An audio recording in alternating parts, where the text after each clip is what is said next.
In Cairo, a muezzin calls faithful Muslims to prayer.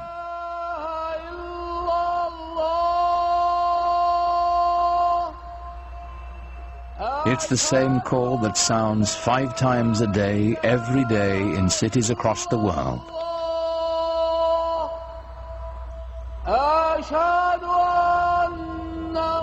Nearly a quarter of the people on earth respond to it, bound together by the enduring spirit of Islam.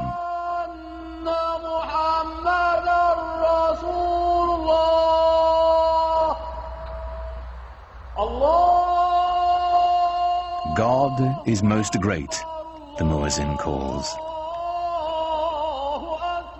I testify there is no other God but God.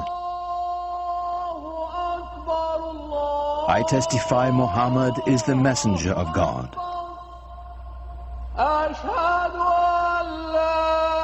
Come and pray. Come and flourish. God is most great.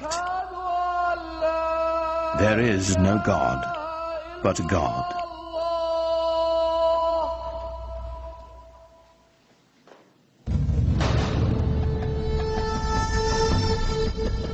In the unfolding of history, Islamic civilization has been one of humanity's grandest achievements. A worldwide power founded simply on faith. A spiritual revolution that would shape the nations of 3 continents and launch an empire. For the West, much of the history of Islam has been obscured behind a veil of fear and misunderstanding. Yet Islam's hidden history is deeply and surprisingly interwoven with Western civilization. It was Muslim scholars who reclaimed the ancient wisdom of the Greeks, while Europe languished in the Dark Ages. It was they who sowed the seeds of the Renaissance, 600 years before the birth of Leonardo da Vinci.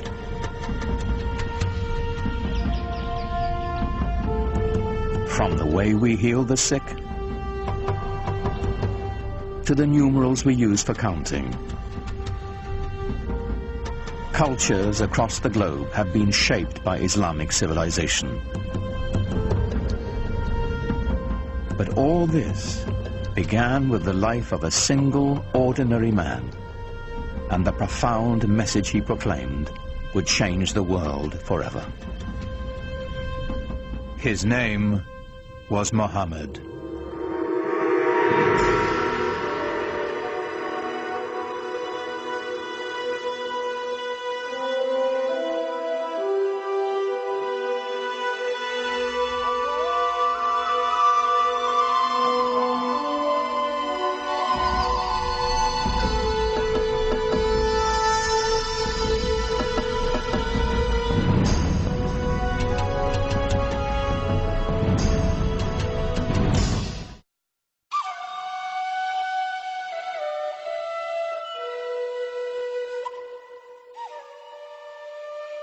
To Muslims, the life of Muhammad is a story revered.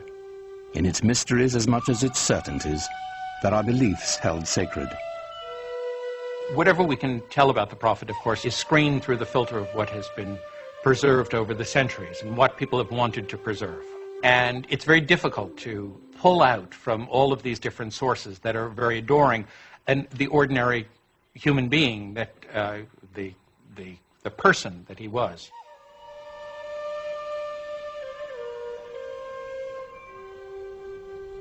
We do know that Muhammad was born in or around 570 AD in the sun-blasted Arabian Peninsula, a land of savage scarcity whose Bedouin tribes were locked in a constant state of tribal war.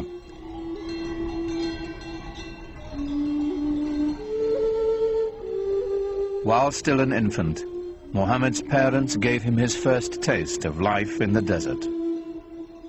Muhammad was from a town, Mecca, but he was sent off to live with the Bedouin because the people, even in the town of Mecca, felt that the Bedouin were the holders of the deeper cultural Arab values.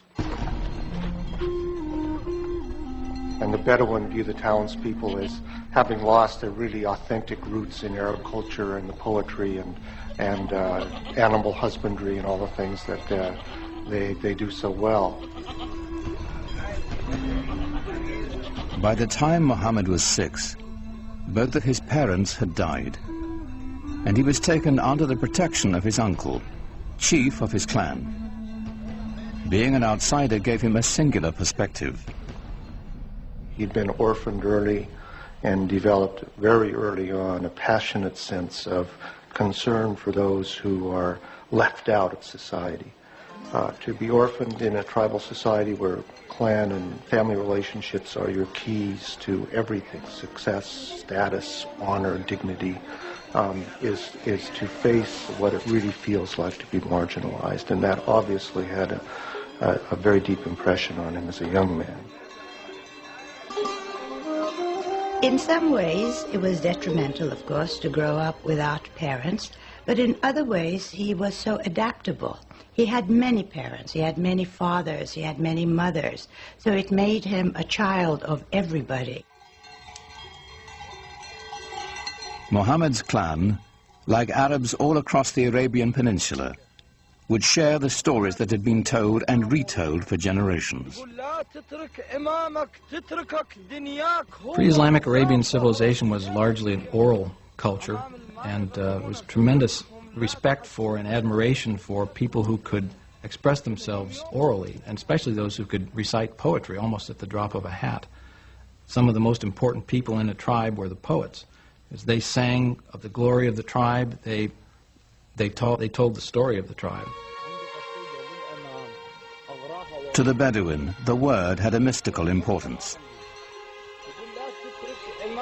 Poets linked the tribe to its ancestors and celebrated values older than memory. Poetry was the sinew that bound the Bedouin together, celebrating their victories, lamenting their defeats. The poems themselves, like the poems of Homer, both celebrate this great heroic ethos and yet intimate in the deepest way the tragedy that this ethos of constant tribal warfare brings to people. Warfare and conflict were the grim realities of a dangerous time. Muhammad's uncle taught him the skills he'd need to survive in a world where even a prophet would wield a bow and arrow.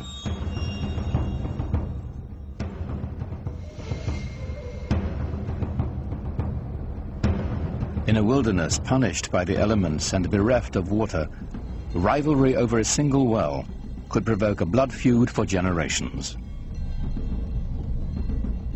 A real rivalry, real battles, and sometimes quite bloody. So the allegiance of individuals was to the family, immediately, and at a larger extent to the tribe. Without the tribe's protection, no one could endure. Scattered across the peninsula were countless factions, all embroiled in bitter struggles, each defending its precious grazing lands, trade routes, and most importantly, its wells.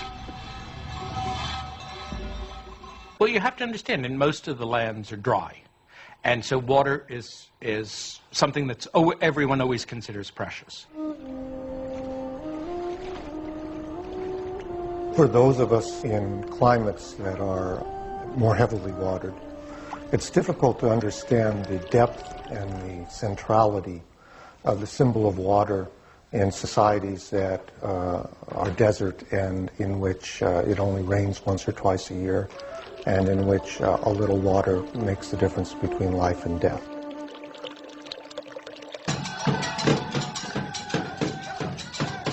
Each clan had its own separate gods and totems, to water and wind, fire and night.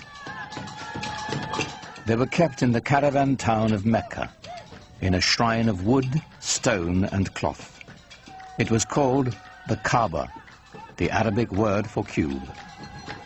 Pre-Islamic Arabs worshipped a number of spirits, and they were generally nature-oriented spirits, sometimes associated with natural features like trees or rocks or springs. And the Kaaba in Mecca was one of a number of these sanctuaries centered around a particular cluster of deities.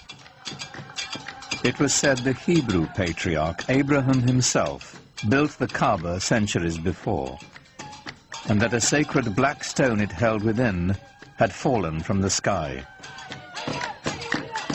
In these turbulent times, the Kaaba provided a rare place of peace. Only here would the Bedouins submit to a temporary truce before returning to their conflicts of the open sands. There was this one place in the middle, around the Kaaba, which was, from even pre-Islamic times, was a place of a sacred enclosure where all people had to put down their arms. And this, of course, facilitated trading because it meant that you couldn't carry on your feuds when you were doing your buying and selling. The spiritual and economic importance of the Kaaba in Mecca are pretty hard to separate as far as the pre-Islamic Arabs are concerned. The Kaaba made Mecca a vibrant center for trade. Here were found Arabian incense, exotic perfumes and Indian spices, Chinese silks and Egyptian linens. But perhaps the greatest treasure to be found at Mecca was the rich mixture of cultures. There were people who came through town who had all kinds of interesting experiences to relate to faraway places. The local religion was mixed. There were Christians, there were Jews, and there were also the Arabs of the desert who followed an animist type of religion. Muhammad's world was a center of trade, connecting the Mediterranean Sea to the Indian Ocean, linking the aging empires of Byzantium and Persia to the great bazaars of India and China.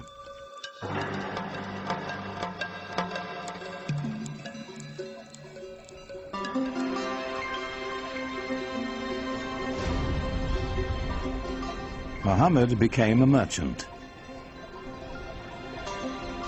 In fact, he had a great flair for trade. At the age of 25, while leading a caravan northward to Syria, his talents caught the eye of the shipment's owner, a wealthy widow named Khadija. She was so taken with Muhammad, she proposed marriage. Khadija. Well, I think she was a mentor as well as a wife, a very strong lady who had her own business, and Muhammad was helping her out. So it was a wonderful partnership, and I'm sure he learned a lot from her. He had a tremendous amount of contact with merchants coming from different parts of the world, passing through the Arabian Peninsula. I think he was a very intelligent man, very open-minded, and he was able to communicate with a great variety of peoples. He must have had great charisma as well. Muhammad had a way with people and with resolving their disputes. Once, when the Kaaba fell into disrepair, the clan chieftains quarreled over who would have the honor of putting the sacred black stone back where it belonged. Before violence could erupt, Muhammad proposed an equitable solution.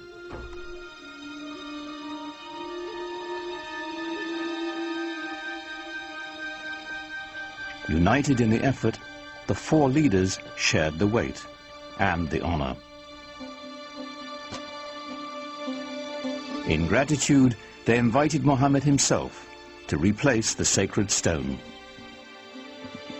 He became known as Al-Amin, the trusted one. There are all kinds of indications that he was tremendously interested in religious questions. This is obviously not something that an ordinary person probably was interested in those days.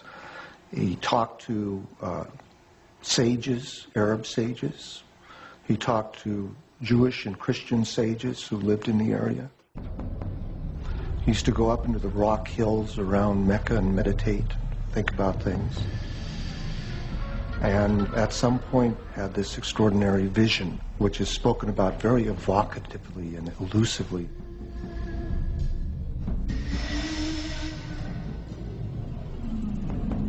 In a cave above Mecca, Muhammad had an experience that would be the defining moment of his life. An angel was said to appear before him in the form of a man, instructing him to recite in the name of God, the Almighty. For Muhammad, it was an encounter as profound as it was deeply disturbing. You get a sense of what it would be like to be a normal person in society, perhaps unusual in the sense of your intensity for things like social justice and finding out what the meaning of life is, but not being endowed with anything that would seem miraculous by your friends.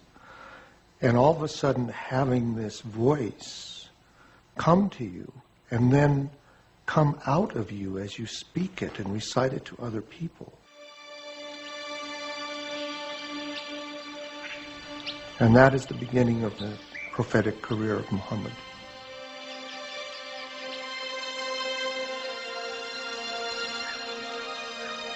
The months to come would bring more revelations. Powerful words of a lyrical quality, more beautiful than the most exquisite Arabic poetry. Above all, Muhammad was to bear one message to his people, a simple yet radical proclamation, that there is only one God. The central tenet of Islam is the oneness, the indivisible unity of God. Not something that is simply that one pays lip service to, but something that is absolutely the most important concept. Divine unity is more than saying there's only one God and there aren't other deities. It's only thinking about one thing. So to be thinking about possessions, to be thinking about status, to be thinking about power are all intellectual idols.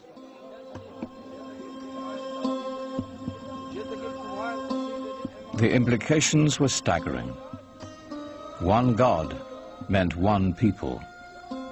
No more tribal divisions. To the poor and unprotected, the prospect was revolutionary. It seems to me that one of the most important things in his early teaching that isn't often talked about is the strong social justice message that he delivered. In Mecca of the time, there was an increasing separation between the haves and the have-nots. He insisted that this was not to be and that we should share the wealth, and it was this social justice message that I think that really got him a hearing among many of the folks. So coming with Islam, it was a new order, a new way of life. And it was a beautiful way of life because everybody was equal, black, white, men, women, children. So it had that type of universal appeal, which I think was the reason why Islam spread so rapidly. Many were moved by Muhammad's message as he began to speak out in the community. It had the suppleness and symbolic depth of the great pre-Islamic poems that had been created by this people and that had given this people in Arabia such an extraordinary ear for verbal expression, where verbal expression was the commanding cultural force. Some people called him a poet, and there's a Quranic surah basically saying, Muhammad is not a poet. Poets speak through desire. This is not the voice of desire, this is the voice of God. Muhammad's following began to grow. They called themselves Muslims, for those who surrender to God. They set out to preserve the message Muhammad had brought. This was the beginning of the Quran. The Quran was revealed orally. But very soon people realized that it had to be written down in order to make sure that it wasn't corrupted and that the original message was maintained. And from a very early date, and it's very unclear when that date was, because no early manuscripts of the Quran survive, people began copying it down. The Quran is a revelation of spiritual teaching, of both ethical and social guidance. It was revealed and remains in Arabic.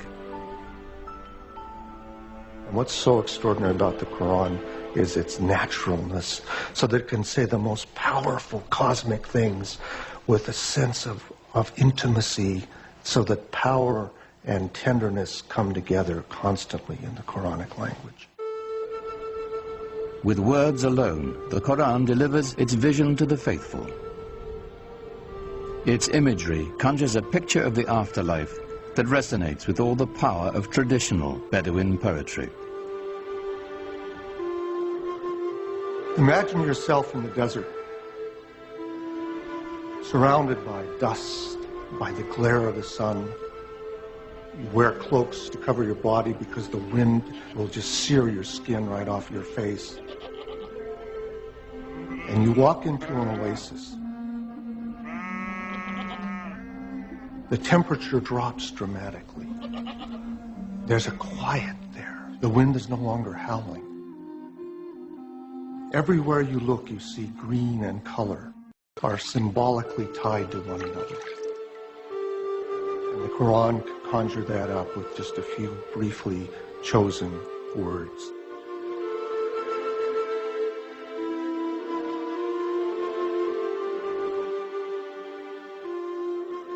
Yet for all the imagery of paradise in the Quran, there was no easy description of God.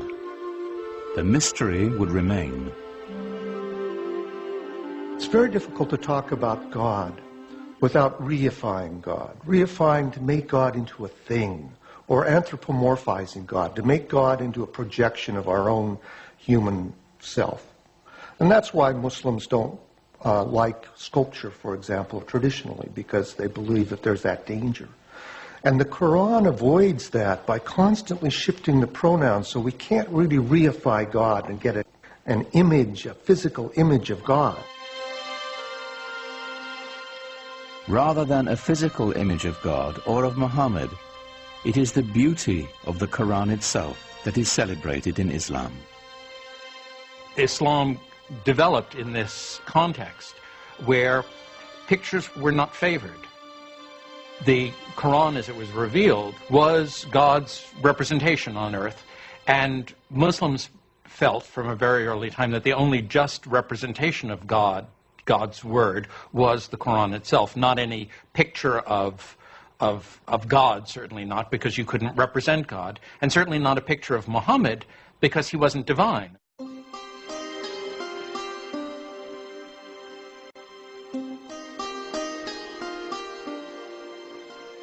At certain times and places, people did make images of the Prophet Muhammad, but these are not religious images. These are not images meant to be worshipped. They're not images of a saint or of God. They are images of Muhammad as a historical figure. He's sort of given honor by having a very bright blue background or a white cloud near him, but he's not otherwise distinguished from the other characters in the story. At other times, people did represent the Prophet, but he was always represented with a white cloth over his face to hide his face, so that there were different approaches to doing this. But in all of these are not devotional images. You're not supposed to look at them and pray towards them. You're to learn more about the history of your religion, with the emphasis on history from them. As Muhammad's community grew, so did the opposition. People, of course, were skeptical and said, look, if you're a prophet, where's your miracle? And the prophets in the Quran, Moses had miracles, Jesus had miracles. Where's your miracle? The Quranic answer to that challenge is, this is the miracle. this Quran. But that wasn't miracle enough for the people who defined themselves by the gods of their ancestors and the totems of their tribe. Their doubts increased. The idea of life after death appalled them. So the Quran presents people as really being skeptical. You mean to tell me that after I die and my body has gone back to the elements and I've been putrefied, that I'm going to be put back together again and brought back to life? That, of any of the messages in the Quran, that struck the people of Arabia as being the most hard to believe. Muhammad also spoke of eternal damnation for the unjust.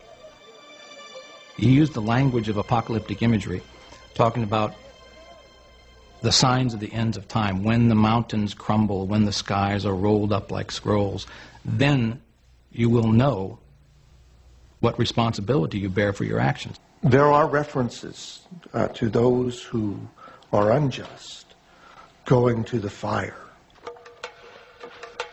To the non-believers, the divine reckoning Muhammad invoked was an outrage. His dismantling of their heritage and customs, deeply unsettling. It was a threat in several ways, to their social order, to their age-old traditions, and an economic threat because of the importance of the pilgrimage shrine of the Kaaba in Mecca. As Muhammad's following increased, the social fabric of the caravan city began to unravel. Business suffered as pilgrims and traders, worried for their safety, left town. The tribal leaders decided Muhammad and his message must be removed permanently. They didn't want him taking over. They didn't want him horning in on their control of the city.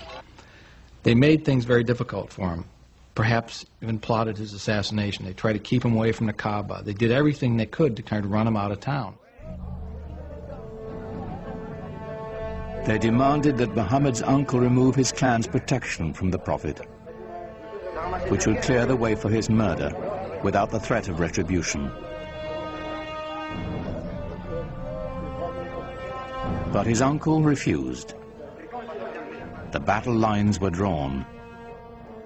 Nothing short of tribal war would settle the conflict now. Muhammad is clearly asked to do extraordinary things, to tell the Bedouin to give up many of their notions of multiple gods, to give up their attachment to their ancestors and their tribal warfare in the way they had, things that could and did make him the object of scorn, persecution, and an attack.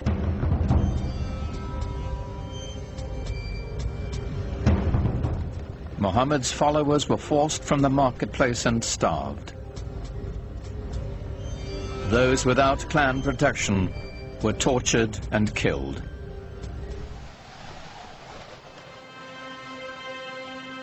In 619 AD, Muhammad's wife, Khadija, died, and his uncle as well. Gone were his first great love and his only protector. Here at last was the opportunity his enemies had been waiting for. But in the lush oasis town of Yathrib, north of Mecca, a refuge opened to Muhammad and his people.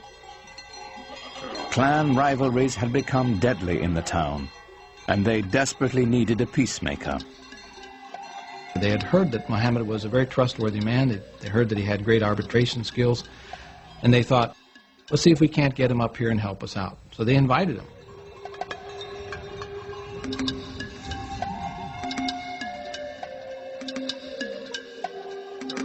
Muhammad agreed to travel to Yathrib and settle their disputes in exchange for a safe refuge for his people.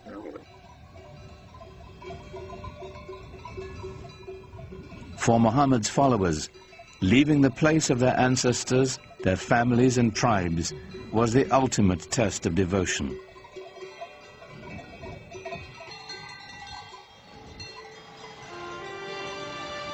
In doing so, they began a new community, a new tribe. For the first time, they were bound together not by blood, but by faith.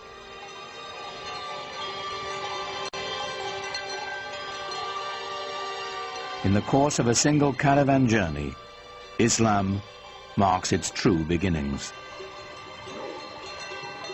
Their journey is known as the Hijrah.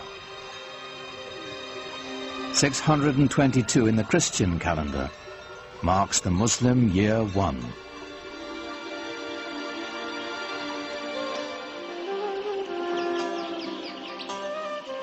Muhammad's goal among the people of Yathrib was the same as his larger mission, to bring unity and peace with his message.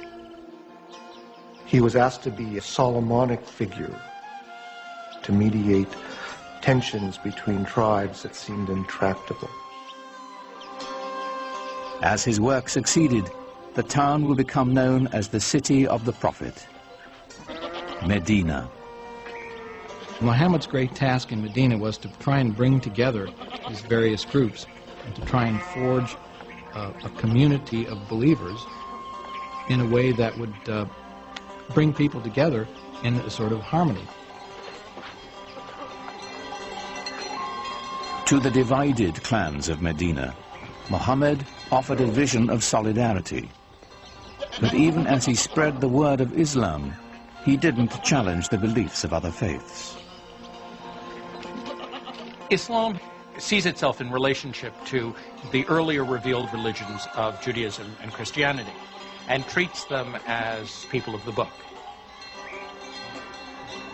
It believes that God had revealed himself, his word, to mankind many times, to Moses, to Jesus, for example, but each time people went astray.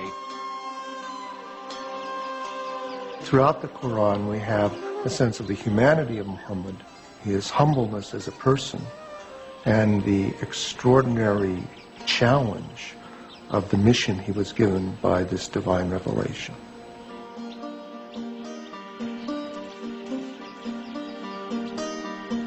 As the Muslim community grew in Medina, a freed Abyssinian slave named Bilal was the first to call believers to prayer at Muhammad's house.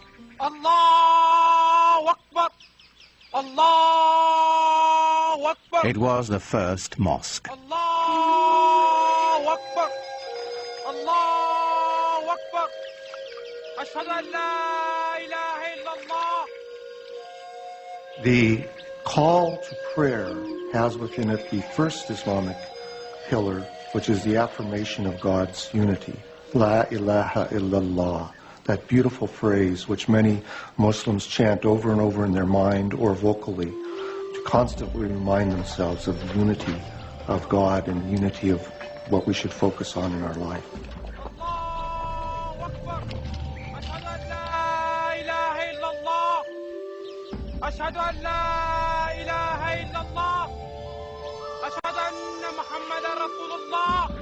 Praying together is a good thing. It cements the idea of belonging to a movement, to a religion, to an organization, to a community.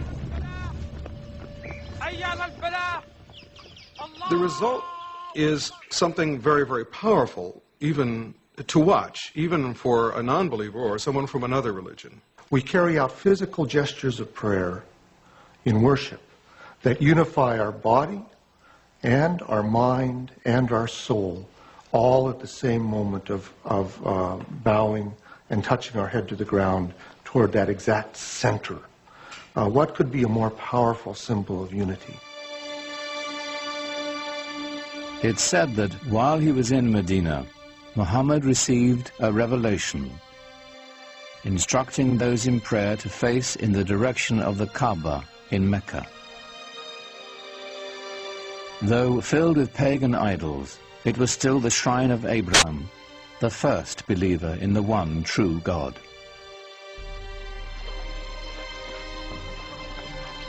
But even as the Muslims were praying toward Mecca, their enemies there were rallying in force. Their goal, to wipe out the Muslims.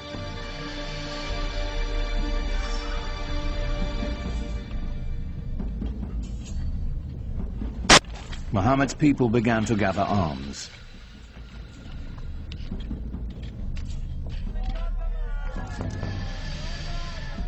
Though the Muslims prepared as best they could, they were outnumbered and outmatched. They mustered a force of only 313, mostly old men and boys, with few weapons. While the approaching Meccans were heavily armed and 1,000 strong.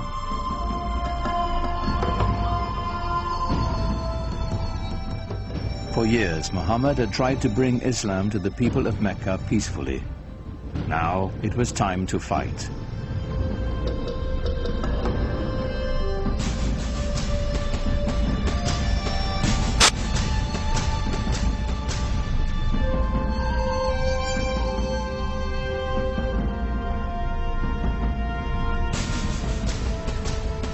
The Muslims faced their own tribes, brother fighting brother, son against father.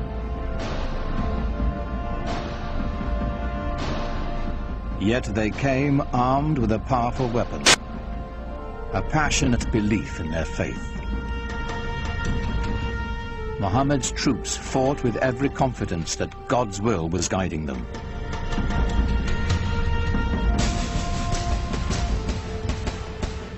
They fought 3 very, very bloody battles.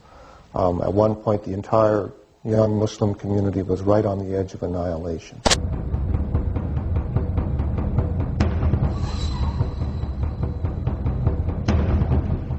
For 3 years, the Muslim army held out against staggering odds.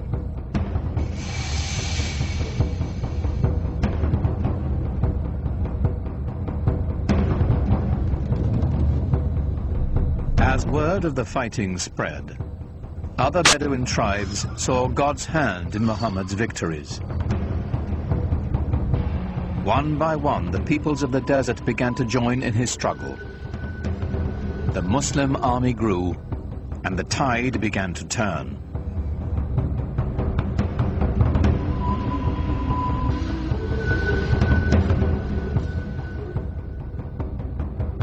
The Muslim forces advanced to the outskirts of Mecca. It was a furious siege that lasted for nearly a month. Until, finally, the city fell to Muhammad.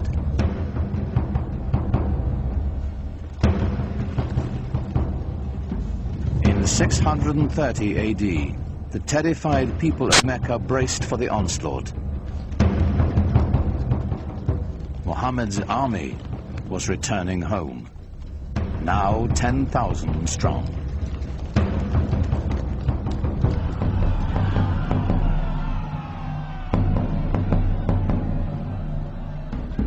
The vanquished knew the terrible fate that awaited them.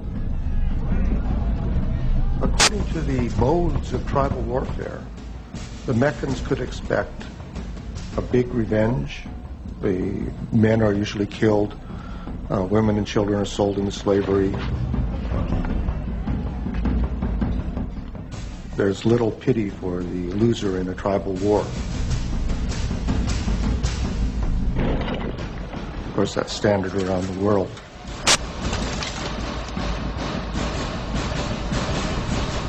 But Muhammad had a surprise in store for the fallen city. When Muhammad came into Mecca, and not only did not carry out a bloody revenge, but actually embraced the very Meccans who had fought him for 3 years and attempted to annihilate him, it was very shocking to the people in his milieu. So within the very founding of a religion, one finds episodes of great generosity, often extraordinary acts of kindness and mercy.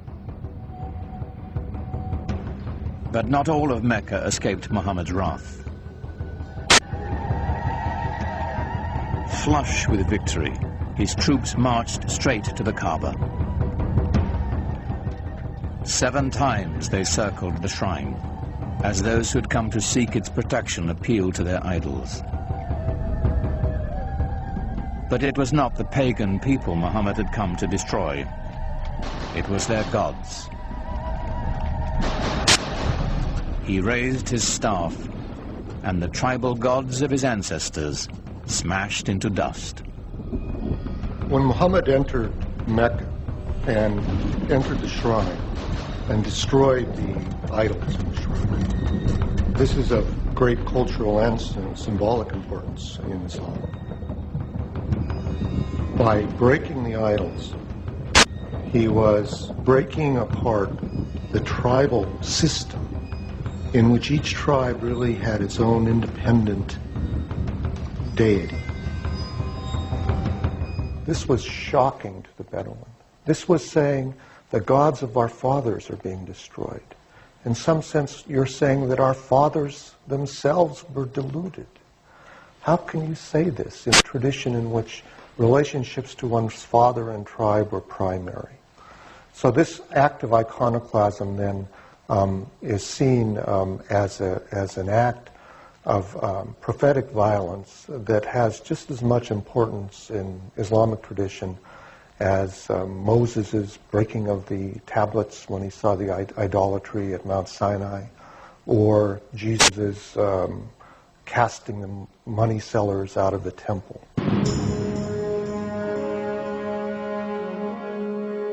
The destruction of the idols was a new beginning, a breaking from the past and the creation of a powerful new force. Mecca was just the beginning. One after another, the tribes of a nation were summoned to the fold and united under the banner of Islam. A worldwide community of faith was begun, born in an extraordinary alignment of history, personality, and conviction. What Muhammad did was to bring a sense of solidarity, a sense of mission, and he united all these separate segments within the peninsula. From then on, moved eastward, westward, northward, southward.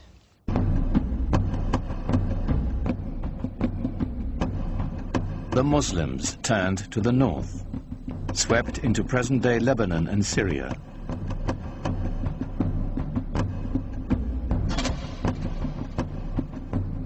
They continued west into Egypt and quickly across North Africa, fortifying the coastline of the Mediterranean. Only the seas stopped them. Its growth was so explosive from 622, the year one of the Islamic calendar. Within 50 years, people whose father had been camel herders were now governing one of the major empires in world history. Within the Empire of Iran and 2/3 of the Christian Byzantine Empire. By now, the empire was larger than Rome. It stretched from Morocco in the west to the Indus River in the east, where the border of India is today.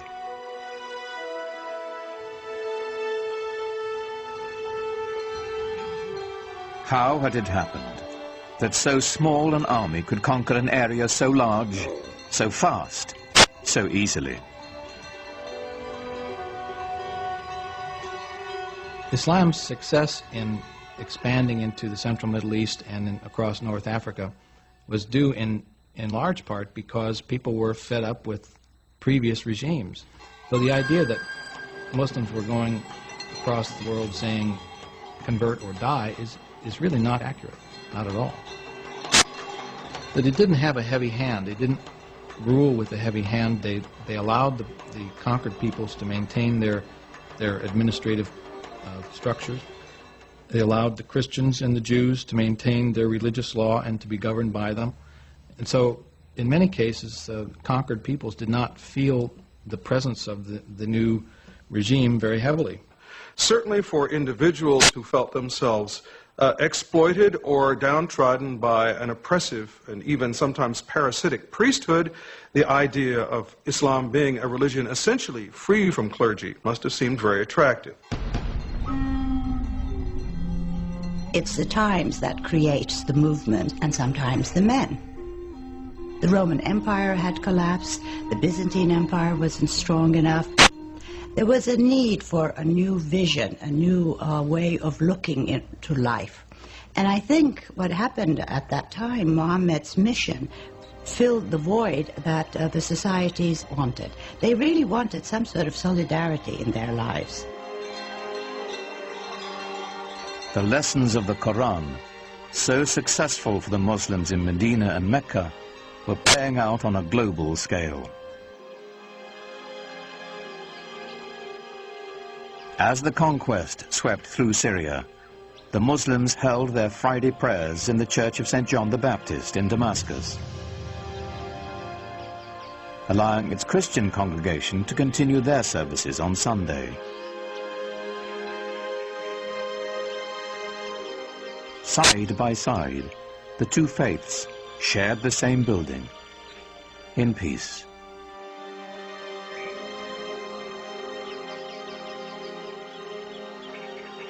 As the Muslim community grew, they bought the old church from the Christian congregation and built a huge mosque on the site.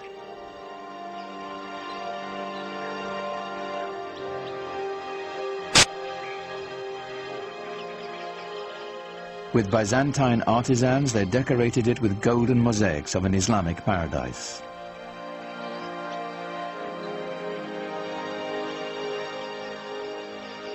The Great Mosque of Damascus would become a model for new mosques to come, all across the empire.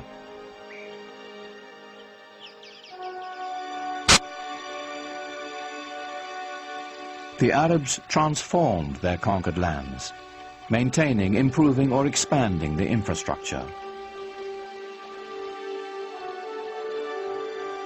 In Tunisia, building on Roman ruins, they devised an ingenious system of water purification, using gravity to separate fresh water from sediments. Part of this system were these two enormous basins that they built outside the city walls. The clean fresh water would flow over into the larger basin, where it would then be distributed by pipes to the city. This is, hundreds of years before anyone in Europe ever thought of having running water.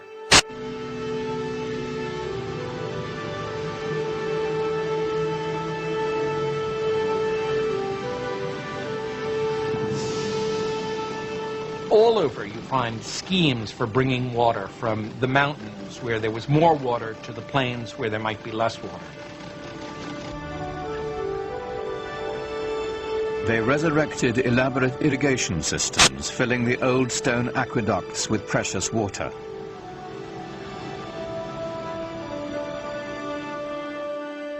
Agriculture flourished as life-giving staples like wheat were introduced to the Mediterranean region.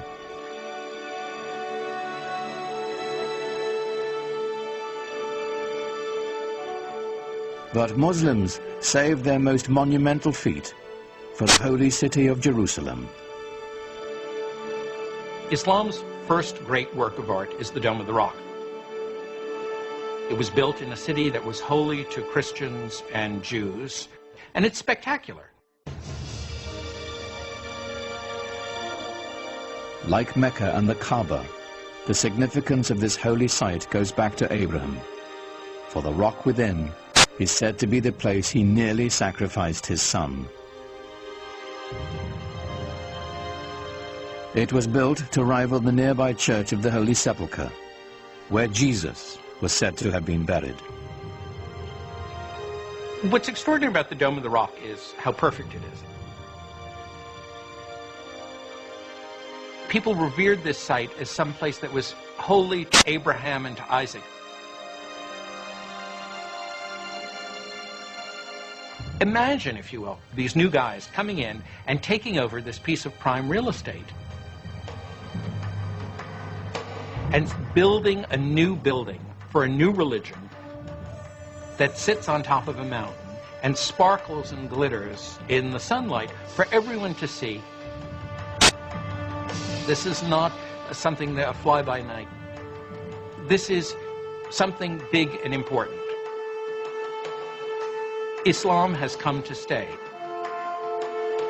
In just 100 years, Muhammad's vision had transformed the spiritual and political map of the world, and his followers had established an empire larger than Rome. But Muhammad never lived to see it.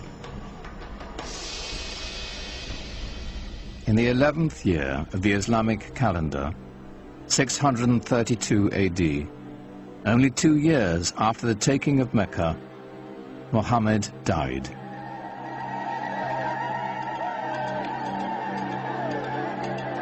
Medina fell into despair. For days, the city was consumed with sorrow and ceremony. He's known to have said that he wanted to be buried very simply, with no marker over his grave. He didn't want people to worship his grave. That would interfere with their worship of God. God had spoken to them only through Muhammad. Now that the Prophet had left them, perhaps God would as well. Muhammad's death set up a crisis in the young Islamic community.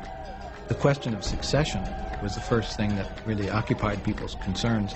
At this point, there was a divergence of opinion as to how the community should go about choosing a new leader. According to the Shiites, the faction, the Shia of Ali, Muhammad had indeed designated Ali, his son-in-law and cousin, as his successor. The opinion that came to be the majority opinion, or the Sunni opinion, held that Muhammad had not appointed a successor during his life, but had said, after I'm gone, choose one from among your peers, from among the elders. And from the house there came out the man who would be his successor, Abu Bakr. And he addressed the people and said, if you worship Muhammad, know that he is dead. If you worship God, know that he lives forever. Here was the secret to Islam's strength and profound influence.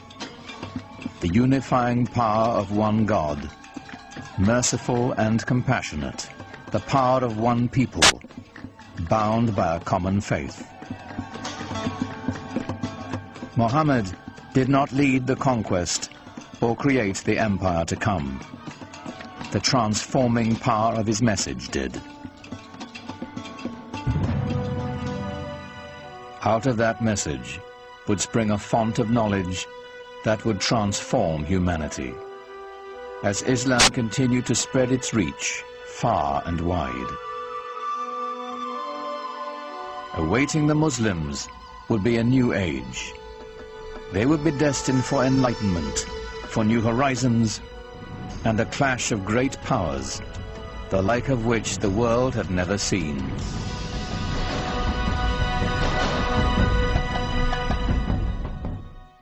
During the 7th and 8th centuries AD, a powerful new faith was about to change the world, the faith of Islam. Its followers launched a conquest not only by the sword, but with the power of ideas.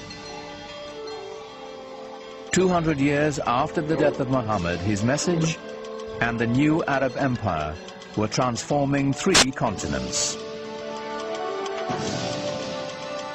Now comes a new empire, a political new configuration, driven by a religious and newly defined civilization.